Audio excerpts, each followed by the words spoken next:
let's go ahead and do the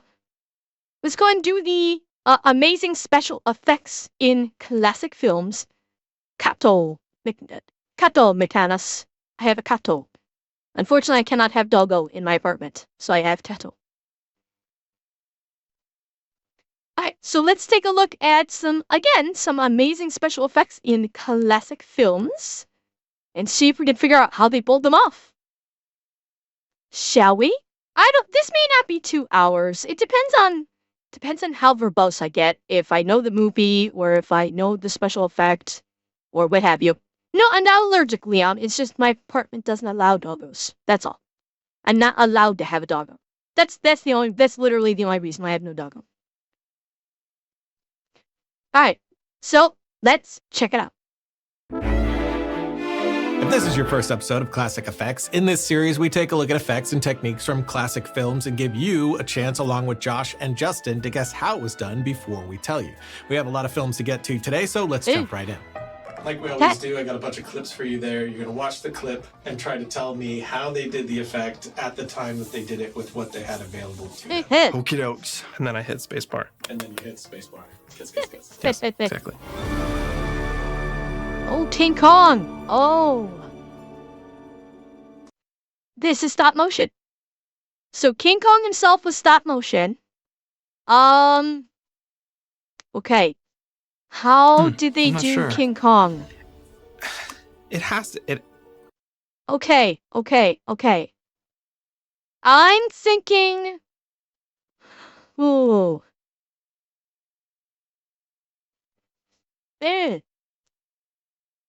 This could be a double exposure thing. Where they did...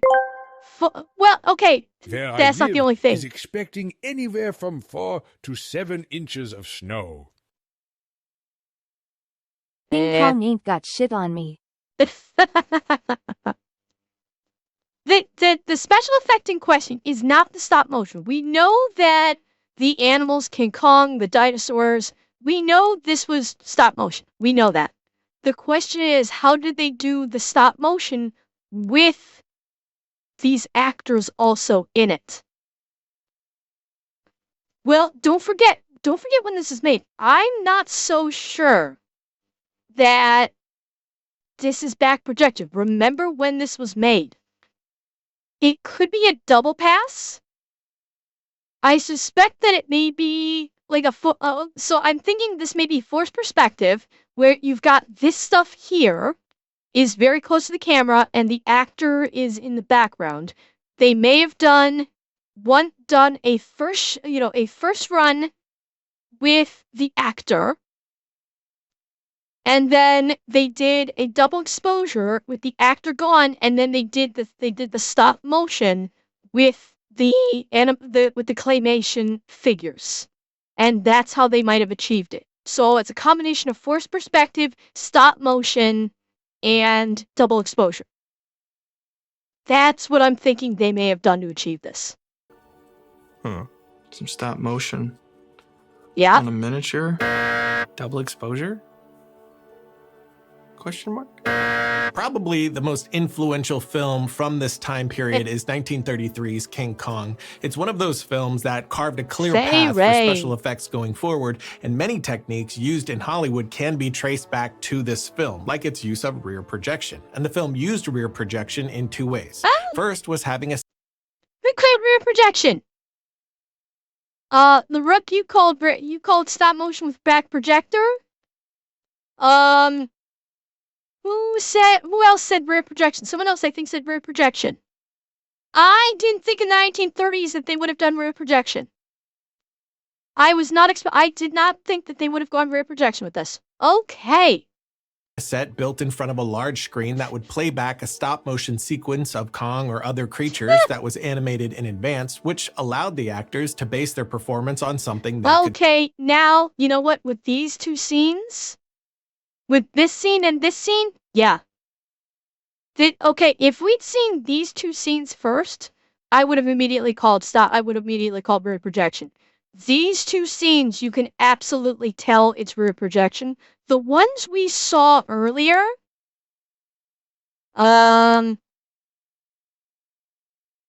Not this one. Oops, I accidentally muted. Which one? Yeah, no, this is part 5. There was this one doesn't immediately jump out as rear projection, probably because the actor is in such a small space. That's why I immediately didn't think this was rear projection, because it's kind of beneficial that the actors are in small, tightly confined spaces like this. No, this one apparently was rear projection. This apparently was rear projection, but it's not so obvious like here. This is, you can tell the difference in the film qualities here with the in-camera and here, which is the rear projection. You can actually tell it there. The scene that they showed to test us, it was nowhere near as obvious because the in-camera stuff was very tightly confined. So it was a little tricky. Having a set built in front of a large screen that would play back a stop-motion sequence of Kong or other because creatures these, that was tell animated in advance, the which difference in the allowed film the qualities. actors to base their performance on something they could see, just like virtual production today. Then for sequences where Kong or other creatures were the primary focus, they shot the actors' bit first and built a small rear projection screen into their stop-motion set, similar to the technique The Abyss used 56 years later. And opposite to the first technique, the small projector allowed the animator Willis H. O'Brien to move the actor's image one frame at a time and have his animation react to his actual performance. In the end, King Kong made techniques like stop motion, rear projection, miniatures, and animatronics work more popular and inspired legends like Ray Harryhausen, Steven Spielberg, Peter Jackson, Guillermo del Toro, James Cameron, and many more. Oh, what's this one? Oh, wow, that's cool. That looks awesome. Oh, nice. Wow, this is like the dream sequence in... Okay, this right here, this flashing right here, this looks like it might be practical. This specific part right here. This part, I'm thinking might be forced perspective. This shot right here feels like forced perspective. This one feels practical. Although, something seems off about the statues. Wait a minute. Something seems...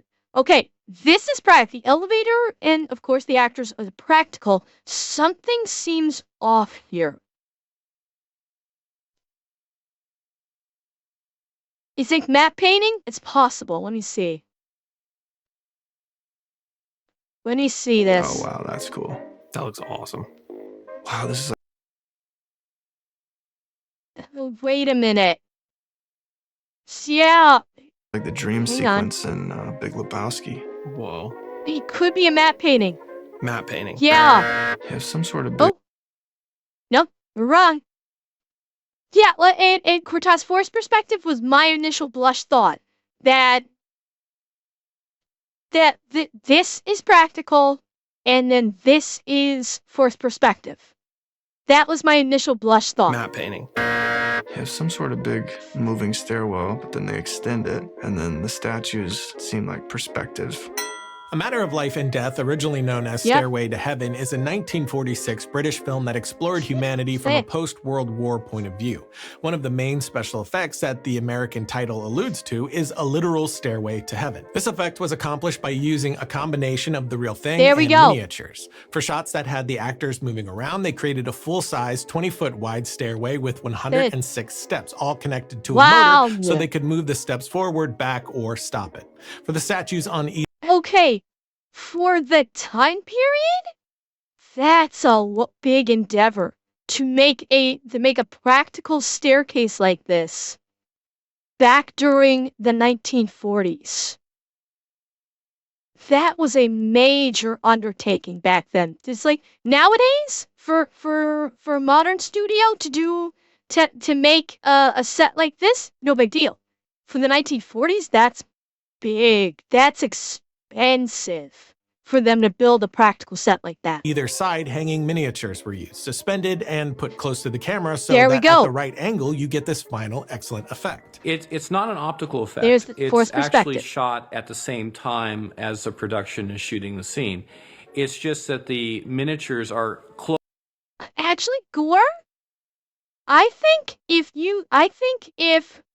they did the same forced perspective trick, if Hollywood made this scene today in the same way as they made it back then, I think investors would probably greenlight an RP because it would actually be cheaper to do this than to CGI the fuck out of it.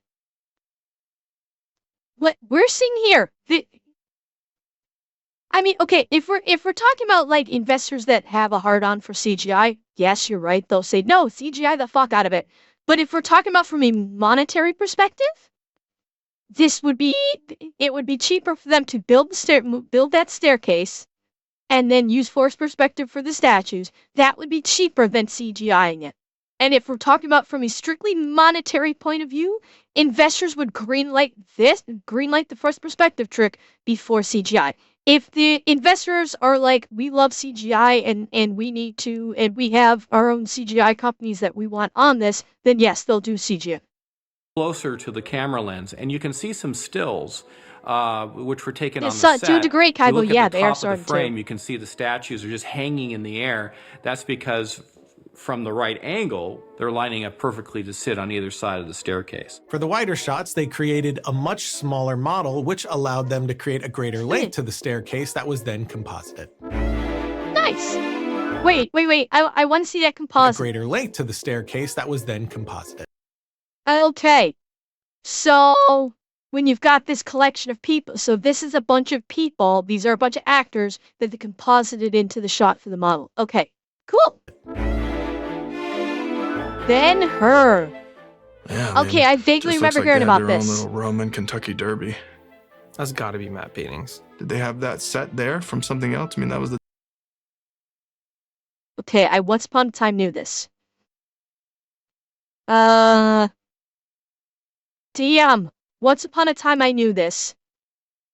Hang on, let me rewind it and see it again. Yeah, I mean, just looks like they had their own little. Wait.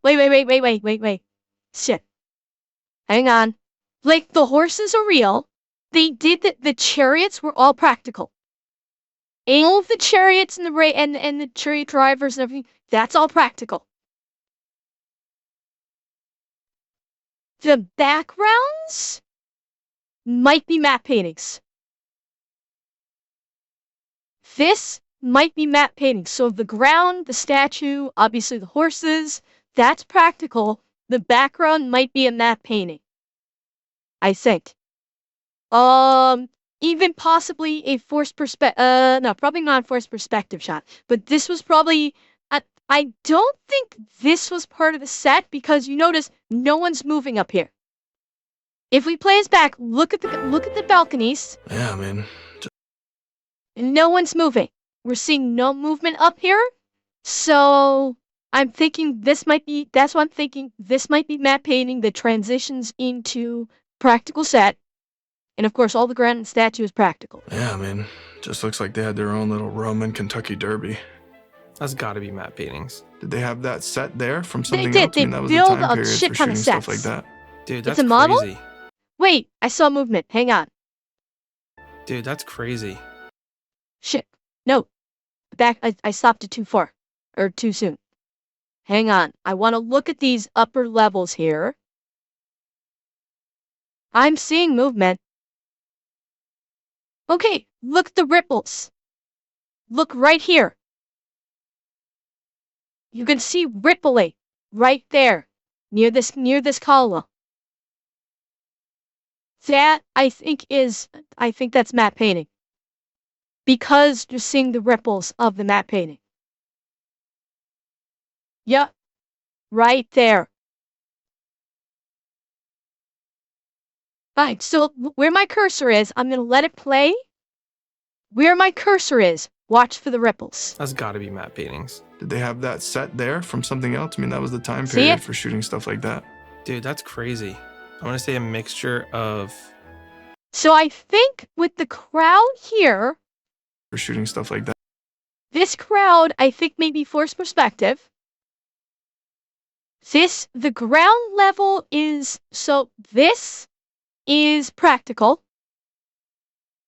I think maybe this section might be a matte painting. That. Dude, that's crazy.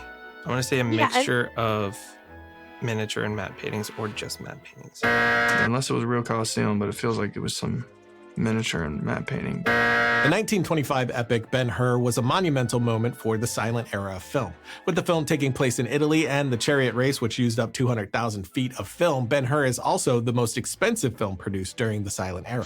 Possibly the most impressive sequence in the film is that Chariot race, which was shot with 42 camera operators, something that would not be seen again. But the big issue is that the sequence needed to take place in a massive Coliseum, and MGM did not have the budget to build that full thing. So they built the first half, and like we saw in the last film, they used hanging miniatures to fill the rest. These hanging miniatures were placed about 12 to 15 feet away from the camera and lined up to blend. Wait. But the guy suggested miniatures. The one guy, am I wrong? Or did he say matte paintings and combination matte painting and miniatures? He said combination matte painting and miniatures. That's why he got it wrong. These hanging miniatures were placed about 12 to 15 feet away from the camera and lined up to blend in with the full set for a seamless extension. To add life and movement to the crowd in the miniature, the art team used dolls that were mounted on rods that would then be operated to go up and down on the openings of the side of the miniature. But also, with the miniatures hanging, it allowed the camera operators the freedom to pan during the filming to really sell those expansive shots. Yeah. Okay. So they built the ground level. So I was kinda sorta right. It wasn't matte painting on the background. It was a miniature with forced perspective, but the ground level was practical. The ground level was a full practical arena, basically. That's pretty fucking cool. Oh, these are old. These are old. This is before PETA got involved. Oh, in that film. cat is not. Okay, the leopard. Okay. That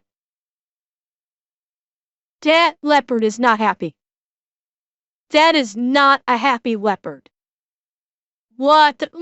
Watch this. These are old. This is before PETA got involved in film. Okay, the leopard she's actually pulling is definitely that real. leopard is not happy. The leopard, when it's in there, is real, but it's not necessarily with the actors because you can see the rope. Oh yeah, because you can even see the rope. I'm a little bit in the way. Can you see this? There's the rope right there. They couldn't quite paint out all of the rope on the leopard. Right there. It's not a puppet. This is a real leopard. I think they composited it.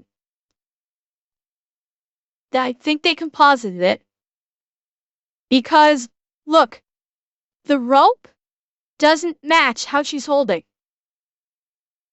Look at this. Here, she's holding the rope right up here. The rope is, if you follow the track, would go here. So they basically composited. They composited her in and they composited him out.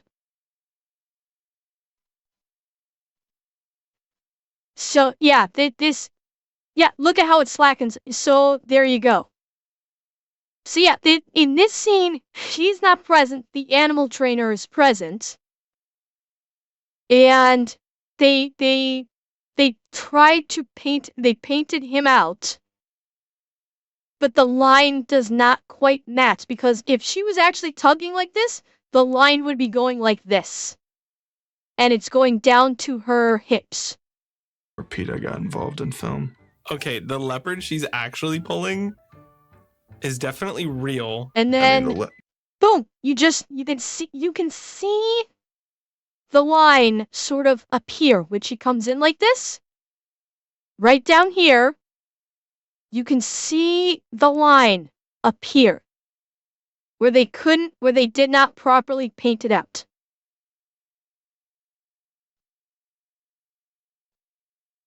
So yeah, Like, this is probably, I don't know what this, so I don't know what they put this around. This might actually be leading out the door. Yeah, like, this right here is a puppet. This absolutely is a puppet, but that's not the effect that they're going for. This one is clearly a puppet. It is blatantly a puppet. But they tried to paint it out. You can see that they tried, because you can see it fades off right here. They did try to paint it out. They just couldn't get it fully painted out. See the rope. Oh, yeah, because you can even see the rope. Optical printing. Filming with animals can be tricky. Wait. Printing. Filming with animals. That was a real animal. This was a real animal right here. This was a real leopard. Right here. And he's composited. Look at the definition on him versus the leopard. They painted him in. He's composited in this shot. In the previous shot, it was a puppet. Previous shot was a puppet. This shot, this is a live animal. And yeah, they painted him in. His dimensions seem off. Yeah. Right, that could be shadow, but yeah, they painted him in on this. Well, the fact is he's behind light and you're not seeing any shadow on him. You're not, actually, sorry. The shadow should be going this way. Because look at the shadow of this, and his shadow is kind of going down like this. It's kind of is at the wrong angle. Printing. Filming with animals can be tricky, especially when that animal is a leopard. So for the 1936 film Bringing Up Baby starring Katharine Hepburn, they had started production with Hepburn and the leopard named Nisa acting together, which you can still see in a few scenes like this one where Hepburn is walking around her bedroom. They sprayed some perfume near Hepburn's knees so that Nisa would rub against it and make it look like an affectionate greeting. But after some safety concerns with the leopard swinging at Hepburn's robe, the filmmakers had to come up with ways to keep the two apart while appearing together. So they used glass partitions, which is very clear in this shot here. If you pause, yeah, you can see that, and the last shot. While Hang on. appearing together. So they used glass partitions. You could see it right there. You could see the reflection right here. You can see the reflection of the, hang on. You can see the reflection happening right here. Yep. Which is very clear in this shot here. And if right you there. pause, you can see all the reflections wrecking the effect. Yep. Then there were stand-ins, puppets for moments where it lives more in the background, rear screen projection, like in this moment here in the jail, or more in Oh, that was rear screen projection. Okay, I thought they just composited them, but it was actually just flat out rear screen projection. Possibly this shot in the car, and a lot of split screen like Josh and Justin both clued in on with this moment here, which, I mean, wasn't the most effective in the film, but there are plenty in the film that were very impressive with moving splits. There's a great video on Vimeo, link in the notes below, that shows a lot of this, including the different elements before they were composited together, like here with the shot of Grant, then the leopard, and then Hepburn. In the end, an optical printer was used to combine these shots with the moving maps. And you can clearly see the moving split we're talking about here as the leopard moves forward. We're only halfway through, but let's pause and thank today's sponsor, which is Ivanki. I have a MacBook Pro and one, and I love it, but the problem with this Pro laptop is what everybody complained about when it came out. Only 2 USB-C ports, which is how you charge it as well. So if your battery is low, you have 1 USB-C port. And if you want to use a monitor, it gets even trickier. So I've always had to use docks, and this one, the Fusion Dock Max 1 from Ivanki, is the best that I've used by far. It's sleek and looks good on my desk, and it's loaded with ports. Multiple USB-C and USB-A, HDMI. Leo, you can never truly domesticate a wild animal. It is hard-coded into their DNA to be a wild animal. So, no, you cannot, it is a fallacy that you can raise a wild animal and domesticate it. You cannot. In the end, the hard-coded instincts of the wild animal will come to life no matter how much you work with it, and you cannot stop those instincts. Yeah, like, it took probably hundreds of generations to domesticate wolves into dogs. That literally took hundreds of generations. Same thing with cats. It took hundreds of generations and selective breeding. Don't forget about that. It was a combination of generations and selective breeding to domesticate these animals. So no, you are not just, finding a abandoned leopard cub and raising in your home and it will be domesticated. Never gonna happen. Never gonna happen. Optical audio, Ethernet, No, Silver, line I in and love out, you. SD card and micro SD card. The amount of cable fumbling this has taken out of my life is just glorious. I'm constantly needing to connect multiple drives, speakers, ingest footage from cards, and so on. So while I do love the ability for multiple monitors that this can do, which is up to 4 with 3 of them at 6K, the main thing for me is the connectivity and saving from juggling that I always have to do. I will say the Fusion Dock Max 1 is not compatible with the How you Intel gonna MacBook do it, Pros huh? or any PC, Windows laptops. Revan, you really think you can tame me? You think you have you think you have what it takes to tame me? Eh? So confident. Or Chrome laptops. This is specifically for Apple. Kirby!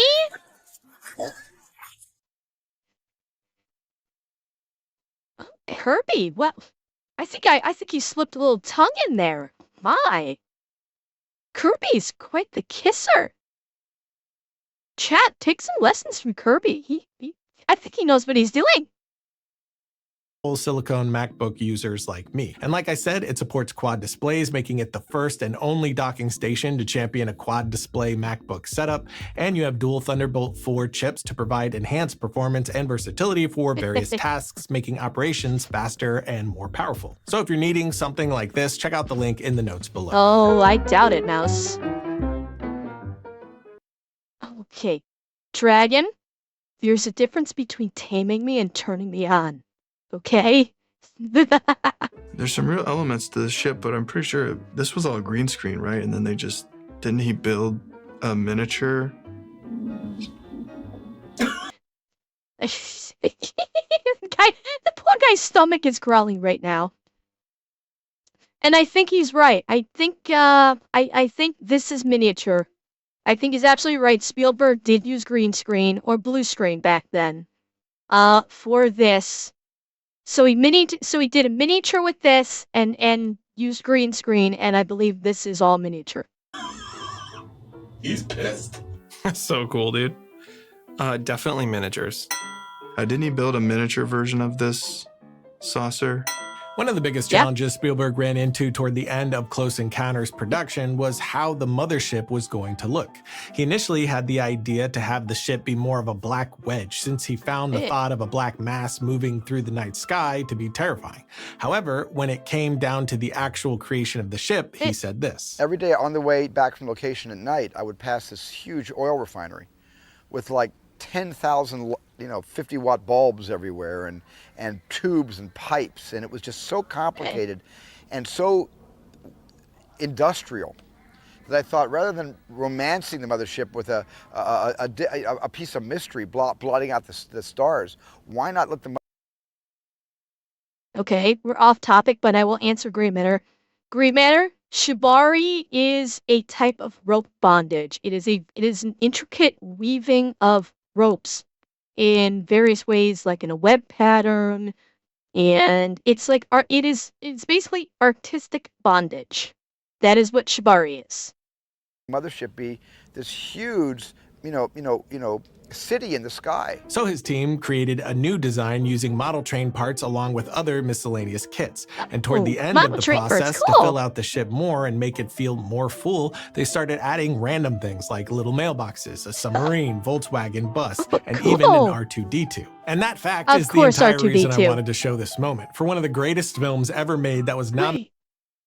Wait, what was he pointing out there? Because that looked like... Okay, that's R2-D2. So that shape is R2-D2. Because of course it's R2-D2. Steven Spielberg put R2-D2 in like a whole, I think he put him in a bunch of his sci-fi movies, or in a bunch of his movies.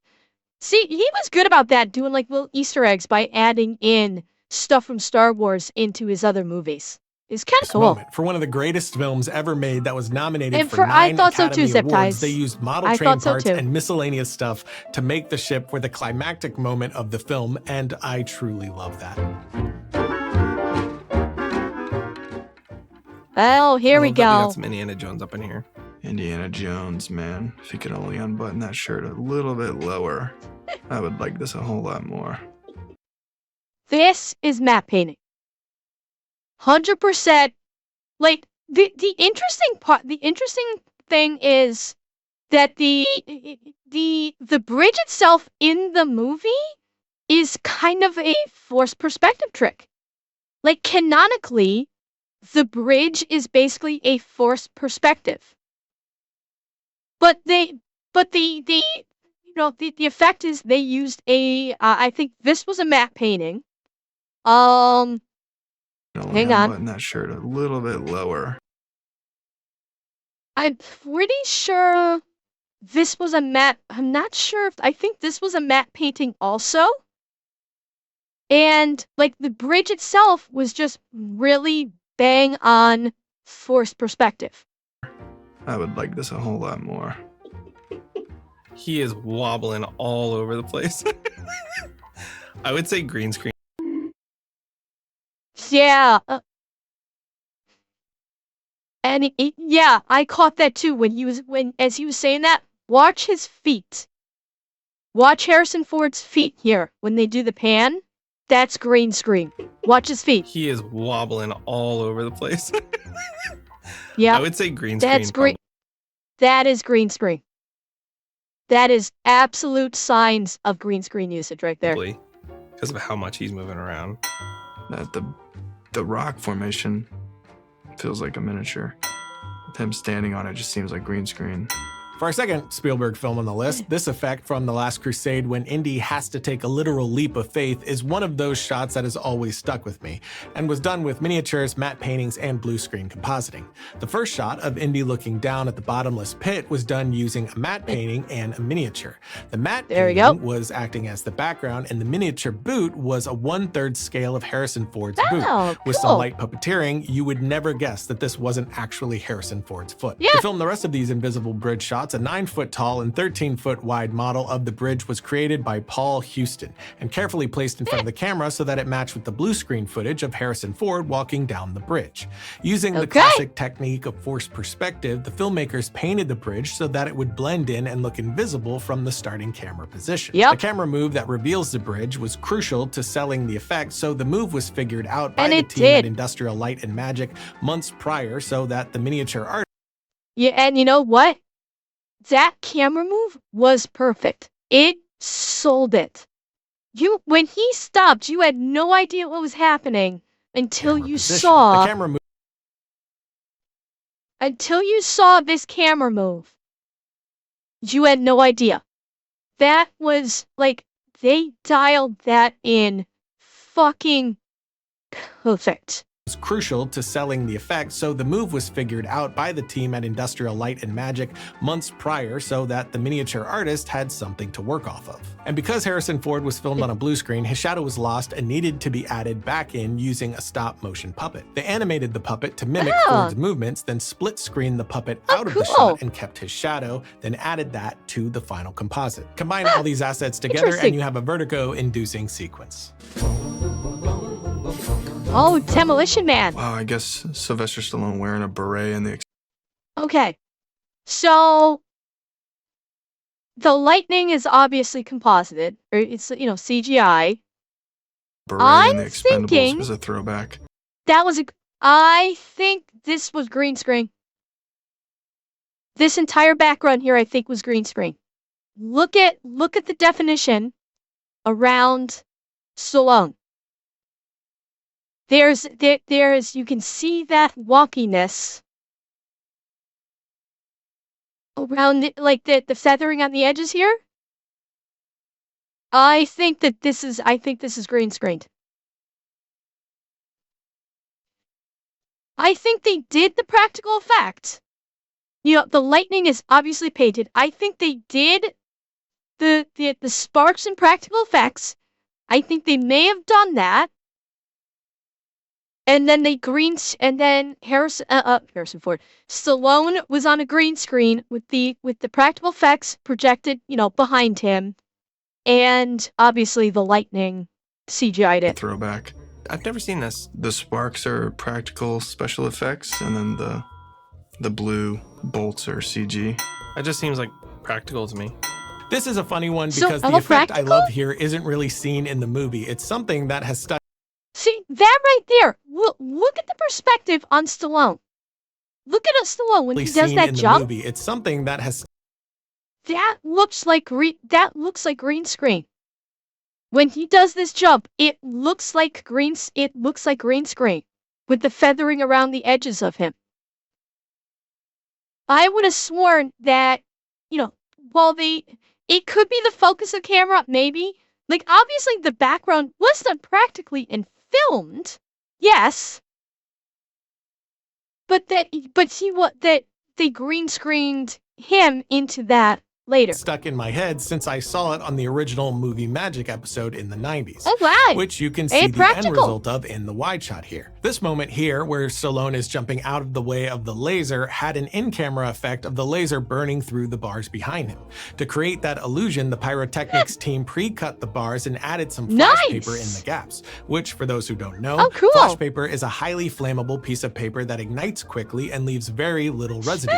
You'll often see it being used by magicians. Once the flash paper was in Cool. place, they painted it to match the bars and Okay, wired Leo. it up so that on cue it would appear as those bars were being disintegrated from the blast of the laser beam as it moved across, Nice. which that I laser like was it. added in post. It's so simple, but so awesome.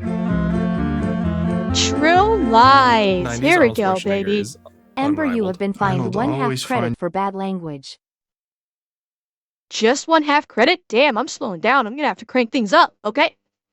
Let's crank things the fuck up, then, Revan.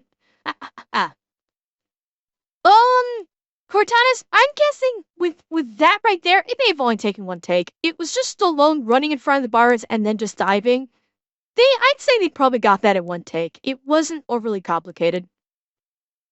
Now, one thing I believe is, let me see what the effect Finds is in himself question. in a pickle. Who holds a gun like that? There's no way that that's fake. I'm thinking this is a model, or not a model. The Harrier is on a set. I think they did a mock-up Harrier, because I vaguely remember hearing something about how Schwarzenegger actually learned how to pilot a Harrier jet. So when he was in the Harrier, him working the controls, looked real. Like he knew what he was doing. So he actually learned how to pilot a Harrier. But I think the Harrier is a practical effect on stage. And I'm thinking, we have fans to accommodate the wind. And the city is a green Who screen. holds a gun like that? There's no way that that's fake. I love the last looks before something where they go, Also, there's no way that that's real. So my guess is they shot it on a rig on top of a building outside. yeah, it feels like they have almost like a car rig with the behind the plane shot where they actually have a stuntman. They're able to manipulate the plane to kind of dip. There are so many shots from True Lies worth talking about, but the way they handled the jet is one of my favorites. There's a mixture of techniques here, but the aspect that I love the Okay. most is that the filmmakers created a 47-foot-long mock-up of a Harrier fighter Wow. jet out of fiberglass, set it on a steel structure that could then move using motion control, Oh, and all of nice. this was done on top of a 20-story building. So in true James Cameron fashion, they really went for it, allowing the team to get a ton right in camera. Of course, miniatures, compositing, and green Wow. screen for shots looking down were all used to make the entire shot work, but having that physical jet in the sunlight that high up I really didn't does. Okay, I knew that the physical jet mock-up was practical. I didn't think they actually put it on a building. I would have thought they would have done it on the stage and green screened in all the background and used fans to simulate, the wind. Miles That's of cool. work They to actually make the did it whole scene outside like memorable. this. Gladiator. I just watched this. Oh, This really is like one of the best movies ever. oh, Revan, you know that the Jamie Lee Curtis scene was 1000% practical. James Cameron would have it no other way. You know how much he likes his practical shots. Joaquin Phoenix was perfect for this. I want to say that it's CG, but the fact that it's in here makes me second guess myself. It kind of looks projected. I may just be overthinking this now. I'm like getting in my own head. What do you think? How did they accomplish this? You're just hoping to trigger my response, aren't you? But the fact that it's in here, It's this doesn't hang on.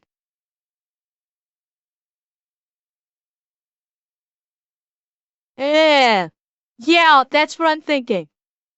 The ground set is the ground is real. It was a full actual mock-up. So they 100% built it. There's got to be something in here. I'm thinking the ground level is like from here down is practical. This is maybe green screened. They green screened the upper levels, but the bottom half, what I'm thinking is practical. Makes me second guess myself. It kind of looks projected. I may just be overthinking this now. I'm like getting in my own head. Yeah, didn't they have a real Coliseum of some kind? One section. Oh, they did the one section and then duplicated it. Like, okay. They didn't have Okay. to build? I'm going to say it's projected because I'm overthinking and it should just be CG, but I'm going to say projection. Gladiator has plenty of shots worthy to talk about, but today we are going to bookend this episode by talking about the Coliseum shot. In pre-production, Ridley Scott ran into some issues with the Coliseum design since it wasn't giving him the lighting pattern that he wanted. Originally, Scott wasn't interested in making this film until the producer, Walter Parks, showed him this painting, which excited Scott and gave him the inspiration for the look of the film. To solve the lighting issues, similar to Ben-Hur, the filmmakers built the first half of the set and filled it with around 2,000 background actors. But for the rest, instead of miniatures and dolls, CG was used to extend the set and fill in over 70,000 digital extras. And as a bonus fact, Ridley Scott started production on this film with only 21 pages of the script that were agreed on, and the rest of the film would go through drafts as they were shooting, which sounds stressful. But that is it for today. If you haven't seen our other classic film episodes, check those out in the playlist on the channel. And if you have some shots that you'd like to see us explain on the show, post those below. And until next time, don't forget to write, shoot, edit, repeat.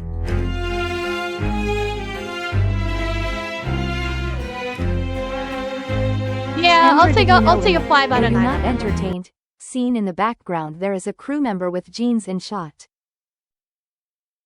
Oh, really? Nice. See you later. Talk. That was cool. I liked that. I love these special effects ones. They are so cool.